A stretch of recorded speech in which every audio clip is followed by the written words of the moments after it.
এই নাড়ুর থালায় আমি কালকুট বিষ মাখিয়ে দিলাম। এই বিষ মাখানো নাড়ু নিয়ে প্রহ্লাদের হাতে দিয়ে দাও, যাও। তাই হলো বিষ মাখানো নাড়ু একেবারে প্রহ্লাদের হাতের মধ্যে মাখিয়ে দৈবারিকের হাতে দিয়ে পাঠিয়ে দিলেন হিরণ্যকশিপু। প্রহ্লাদ দৈবারিক ছাড়ে আজকে তো এই বিষ মাখানো নাড়ুকে নিশ্চয়ই প্রহ্লাদ মাখাতে আর কারাগারটা খুলে দিল। প্রহ্লাদ, হ্যাঁ প্রহ্লাদ, তোমার মা দয়ালু এই নাড়ু পাঠিয়েছে, নাও তুমি সেবা করো। দৈবারিককে বলছে, শুনুন প্রহরী মশাই, আপনি একটুখানি আপনি বাইরে যান, আমি তো আমার গোবিন্দকে ভোগ লাগা দিয়ে প্রসাদ পাই না। রাধে রাধে। এই নাড়ুটা আমি আগে আমার গোবিন্দকে দেই, আমার শ্রীহরিকে দান করি, আমি প্রসাদ পাবো। আপনারা একটু অপেক্ষা করুন। প্রহ্লাদ মহারাজ নাড়ুর থালাটা নিয়ে, কোথা নারায়ণ, একবার এসো, হরি একবার এসো, দেখো আমি সারাদিন কিচ্ছু খাইনি। দৈবারিক বন্ধ কারাগারের জানলার ফাঁক থেকে দর্শন করছে, ফাঁকা দিয়ে দর্শন করে দেখছে যে প্রহ্লাদ কি করে। দৈবারিক দেখলো অন্ধকার কারাগারটা একটা নীল জ্যোতিষ্ক আলোয় ভরে গেল। হঠাৎ প্রহ্লাদের সামনে এক অপূর্ব জ্যোতির্ময় ছোট্ট একটা বালক, প্রহ্লাদের মতনই, গায়ের রঙটা একটু কালো, চোখগুলো টানা টানা, অপূর্ব মাধুর্য তার, সামনে এসে প্রহ্লাদকে বলছে, প্রহ্লাদ দাও, তোমার হাতের নাড়ু দাও প্রহ্লাদ, দাও, এই নাড়ু আমি গ্রহণ করবো। দাও। প্রহ্লাদের হাতের থেকে নাড়ুর থালাটা নিয়ে একটা একটা করে নাড়ু নিয়ে আপন বদনে ভগবান দিচ্ছে।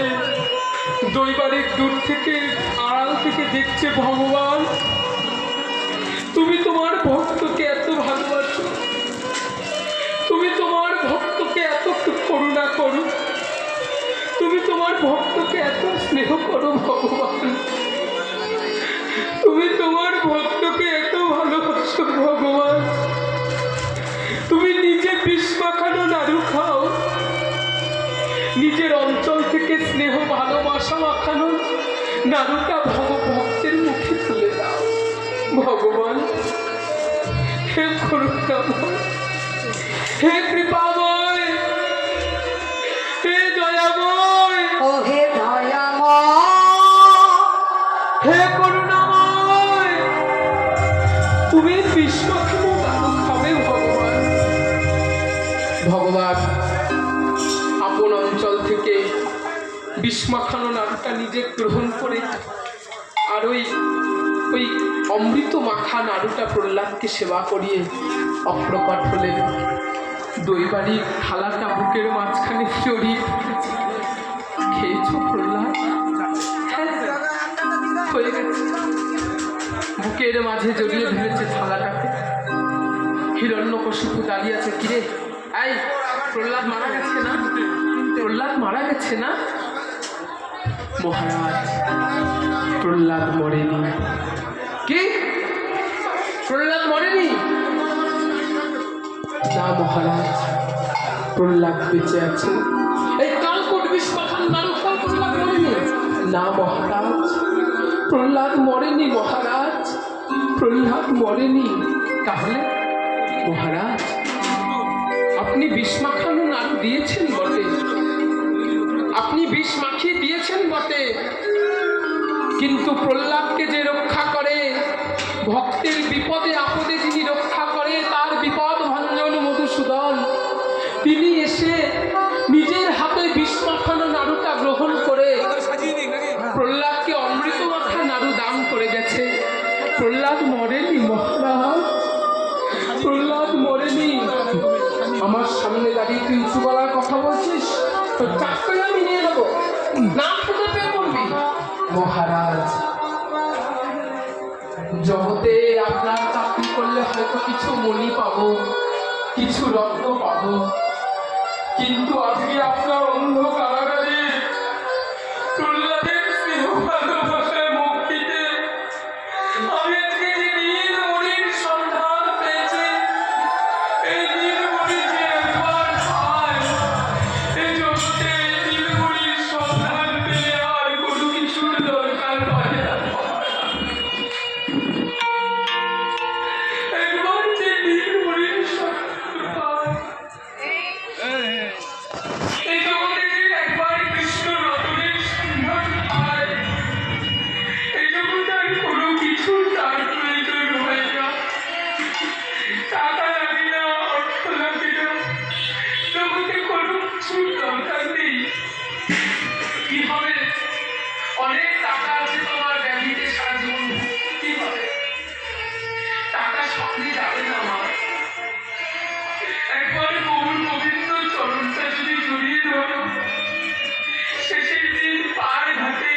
ভক্তকে পার করে দেবেন।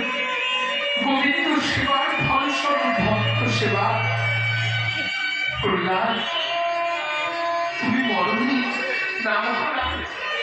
প্রহ্লাদের অপ্রাকৃত ভালোবাসা, যে ভালোবাসায় জগতে এই জাগতিক ভালোবাসা হার মানে, সেই ভালোবাসার কাছে জগতে সবকিছুতে হার মেনে যায় মহারাজ। সেই প্রহ্লাদের ভালোবাসা আজকে শ্রীহরি অন্ধকার। প্রহ্লাদের হাতে, প্রহ্লাদের নিজের হাতের বিস্ফোরণ নামকে প্রহ্লাদকে অমৃত দান করে দিয়েছে। আর আপনার চাকরি আমি করবো না, এই আপনার কারাগারে প্রহরীর চাকরি আমি আর করবো না। আজ হতে আপনার চাকরিটা আমি ইস্তফা দিলাম। আজকে আমি আজ থেকে প্রহ্লাদের মতোই নীলমণির সন্ধানে ছিল। যেখানে আমার নীল রতন, যেখানে আমার নীলমণিকে পাওয়া যায়, আহা আমি এখন থেকে আমি সেই নীল রতনের সন্ধানে চলে যাব। জানেন মহারাজ, এই জগতে জগতে যার কেউ নাই, তার শুধুমাত্র আমি আছি। জানি যার কেউ নাই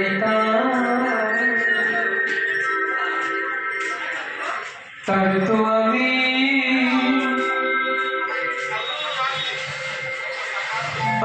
আছি।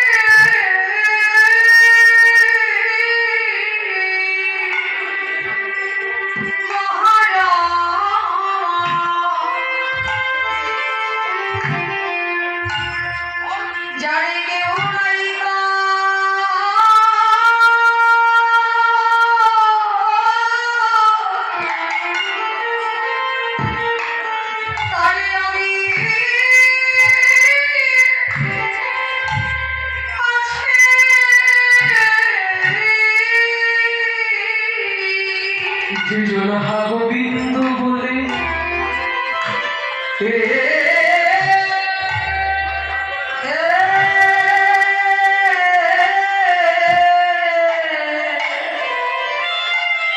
গোবিন্দ বলে সদাই রকে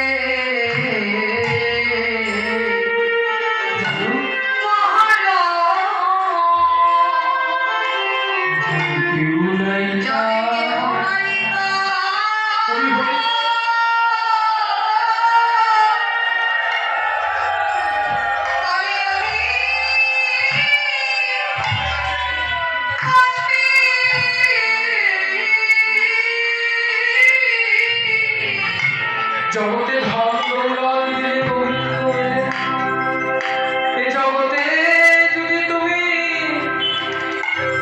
অনেক কিছু চাও পেলে না, একমাত্র সেই গুরু মহারাজ যার কেউ নাই এই জগতে। প্রহ্লাদকে শিখিয়ে দিয়ে গেল আমি আছি। তবে নিয়ে এসো প্রহ্লাদকে। প্রহ্লাদ মহারাজকে আনন্দ। প্রহ্লাদ মহারাজ বল, তোকে কারাগারে কে রক্ষা করবে? আমার শ্রীহরি হরি রক্ষা করেছে। বল, তোর হরি খাতে কোথায়? কেন বাবা, তুমি যেইখানে খুঁজতে আমার হরি সেইখানে আছে। বল, এই স্ফটিক স্তম্ভের ভিতরে আছে? হ্যাঁ বাবা আছে। যেই প্রহ্লাদ বলে দিল স্ফটিক স্তম্ভে আছে ভগবান, অমনি হিরণ্যাক্ষ যেই ছুড়ে মেরেছে, অমনি স্ফটিক স্তম্ভ ভেদ করে প্রহ্লাদ রক্ষার্থে প্রকাশ হরি স্ফটিক স্তম্ভিত করে একদম নরসিংহদেব, অর্ধেক মানুষ অর্ধেক সিংহ, একেবারে বড় বড় আর চুলের কুশল, একেবারে প্রহ্লাদ মহারাজ দূর থেকে দর্শন করছে। বোধের জন্য নরসিংহদেব অবতীর্ণ হলেন। বুঝতে পেরেছ? জগতে যার কেউ নেই, তার ভগবান আছে, এ কথা মাথায়। তা ভগবান ভাবছে আজকে একটু নতুন এক খেলা খেলবো।